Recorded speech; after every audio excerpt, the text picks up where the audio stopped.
አሰላሙ አለይኩም ወራህመቱላሂ ወበረካቱሁ። ውድ የተከበራችሁ የዚህ ቪዲዮ ተከታታይ እህት ወንድሞቼ እንዴት ናችሁ? እኔ ጋር ሁሉ ሰላም አልሐምዱሊላሂ ረቢል ዓለሚን። ለማታውቁት ታዲያ መድናል ይባላለሁ ማለት ነው። ሁልጊዜ ቪዲዮዎችን ሼር እያደረኳችሁ እገኛለሁ። ታዲያ የምሰራው ቢዝነስ ኔትወርክ ማርኬቲንግ ውስጥ ነው። ታዲያ ይሄ ካምፓኒ ከ10,000 በላይ ምርቶችን ያመርታል። ከ2,000 በላይ ፉድ ሰፕሊመንቶችን ያመርታል እንደነገርኳችሁ ማለት ነው። ታሞ ተመማቀቅ አስቀድሞ መጠንቀቅ ይባላል አይደል? መከላከል ላይ ይሰራሉ፣ ማጽዳት ላይ ይሰራሉ ማለት ነው። ታዲያ ባላችሁበት ቦታ ሆናችሁ ስልካችሁን ብቻ በመጠቀም መስራት የምትችሉት የቢዝነስ እድል ነው የማካፈላችሁ። አገርም ውስጥ ሆኖ ከሀገርም ውጭ ሆኖ መስራት የምትችሉት የቢዝነስ እድል ነው። እዚህ ካምፓኒ ጋር ስንሰራ ምንም አይነት ኪሳራዎች የለም። ካምፓኒው ሶስቱንም ነገሮች አዘጋጅቶልናል። የመጀመሪያው ምርት ነው፣ ሁለተኛ ቦታ ነው፣ ሶስተኛ ዋጋ ነው። ካምፓኒው በ224 ሀገራት ላይ ይሰራል። 50 ሚሊዮን አከፋፋይ አብረን እንሰራለን። የተመሰረተው በ1992 ሲሆን አሁን 34 ዓመቱ ነው። ካምፓኒው የሚያመርታቸው እንግዲህ የሰፕሊመንቶች ናቸው ማለት ነው። ከ10,000 በላይ ምርቶችን ያመርታል። ከ2,000 በላይ ደግሞ ፉድ ሰፕሊመንቶችን ያመርታል። ለጤና አጋዥ ምግቦች ማለት ነው። ከአዋቂ እስከ ህፃናት ይጠቀሟቸዋል። ታዲያ እንግዲህ ብዙ ኔትወርክ ማርኬቲንጎች አሉ። ብዙ ኔትወርክ ማርኬቲንጎች ቢኖሩ ልዩነቱ ማርኬቲንግ ፕላኑ ላይ ነው። ይህ ካምፓኒ 7 አይነት ቦነስ ይከፍለናል። ከ7 አይነት ቦነስ እንግዲህ ስቴፑን በጠበቀ መሰረት 3ቱን በየሳምንቱ የምናገኛቸው ይሆናል። የመጀመሪያው ቀጥታ ቦነስ በመባል ይታወቃል። ያም እንግዲህ ሽያጩ ከተሸጠ በኋላ የሚከፈለው የቀጥታ ቦነስ ይባላል።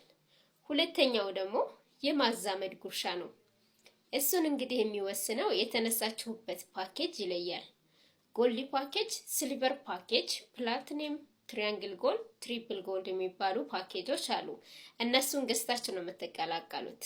እሺ፣ እነዚህ ምርቶች ስትገዙ ማለት ነው። ብዙሃን ደግሞ ለጤናቸው ብቻ ብለው ፕሮዳክቶቹን መተው ገዝተው መውጣት ይቻላል።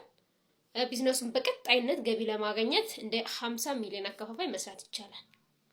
እንግዲህ ዳይሬክት ሴሊንግ ኢንዱስትሪ ማለት አንድ ካምፓኒ ያመረተውን ምርት በቀጥታ ተጠቃሚ ጋር የሚደርስበት መንገድ ማለት ነው። እሺ፣ ምንም አይነት ጣልቃ ገብነት የሌለው። እዚህ ላይ እንደምትመለከቱት ፈተው ላይ እንግዲህ የዓለማችን 4 ኳርተሮች አሉ። እናንተ የትኞቹ ላይ መሆን ትፈልጋላችሁ? የመጀመሪያው ተቀጣሪ ነው። ሁለተኛ ደግሞ ራስ ቀጣሪ ነው። ሶስተኛ ቢዝነስ ኦነር ናቸው። አራተኛ ደግሞ ኢንቨስተሮች ናቸው። እዚህ ላይ እንግዲህ አራቱም የራሳቸው ማብራሪያ ኳርተር አላቸው።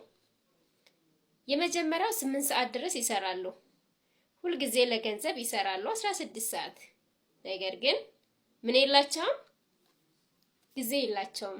ልጆቻቸውን የሚያጫወቱበት፣ እነሱ የሚዝናኑበት ገንዘብ ተቀጥረው ይሰራሉ። ደመወዛቸው ወር አይደርስም። አያቸው። አንዳንድ ሰው የሚያስበው ተደመወዝ ውጭ ወይም ተቀጥሬ ስራ ነው እንጂ ህይወቴን የሚቀይርልኝ ብለው ያስባሉ። ምን ያደርጋል? ባለህበት እርገጥ ህይወት ይኖራሉ።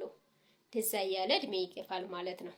ታዲያ የምትፈልጉትን ነገር ለማሳካት እናንተ የ10,000 ደመወዝተኛ ከሆናችሁ ፎር ኤግዛምፕል እናንተ የ10,000 ደመወዝተኛ ከሆናችሁ በየወሩ 2,000 ከቆጠባችሁ እንበል፣ ታስቤዛ ከቤት ኪራይ ኤቭሪቲንግ ያንን ትተን ማለት ነው፣ ያንን ቀናንሰን በየወሩ 2,000 ከተቆጠበ በስንት ዓመታችሁ ይመስላችኋል የምትፈልጉትን ቤት ለመገንባት የሚያነሳሳችሁ?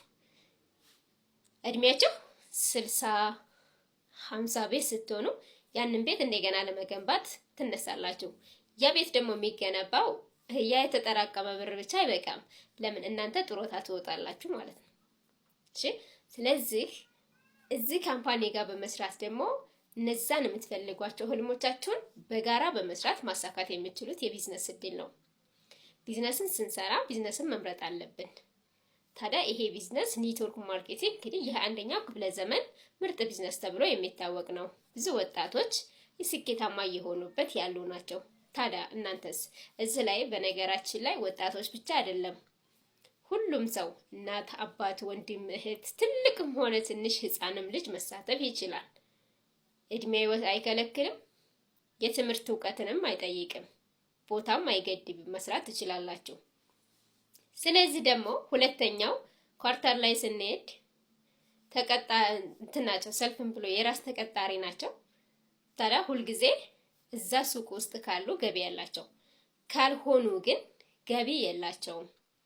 አያቸው። ምንም የራሳችን ስራ ቢሆን ሬስቶራንት ብንከፍት፣ ሸቀጣ ሸቀጥ፣ ልብስ ቤት፣ የሆነ ነገር ቢከፍትም፣ ፀጉር ቤትን ቢከፈት እዛ ቦታ ከሆን ገቢ ያለን፣ ዘግተነው ዞር ካልን ግን ገቢ የለንም።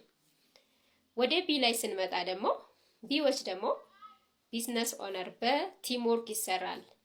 እናንተ ኖራችሁም አልኖራችሁም ምን ያደርጋል?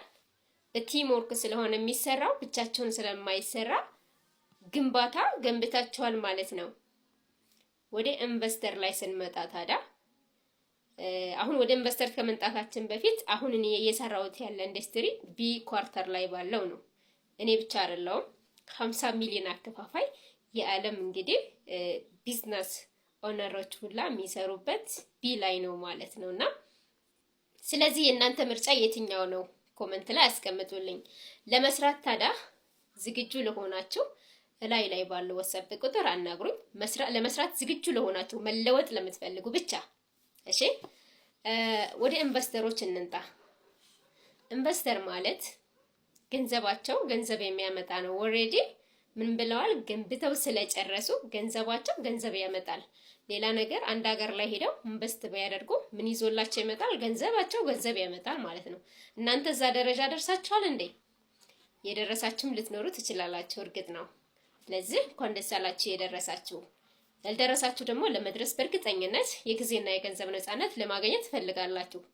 ሁሉም ሰው ይፈልጋል። ሁልጊዜ ለገንዘብ ስትሰሩ መኖር ሳይሆን ገንዘብ ለእናንተ እንዲሰራላችሁ የምታደርጉበት ኢንዱስትሪ ነው። ስለዚህ ኑ አብረን እንስራ፣ ኑ አብረን እንለወጥ እላለሁኝ። ባላችሁበት ቦታ ሆናችሁ መንጣት ሳይጠበቅባችሁ መስራት የምትችሉት የቢዝነስ እድል ነው። ለበለጠ መረጃ WhatsApp ላይ ታገኛላችሁ። መልካም ጊዜ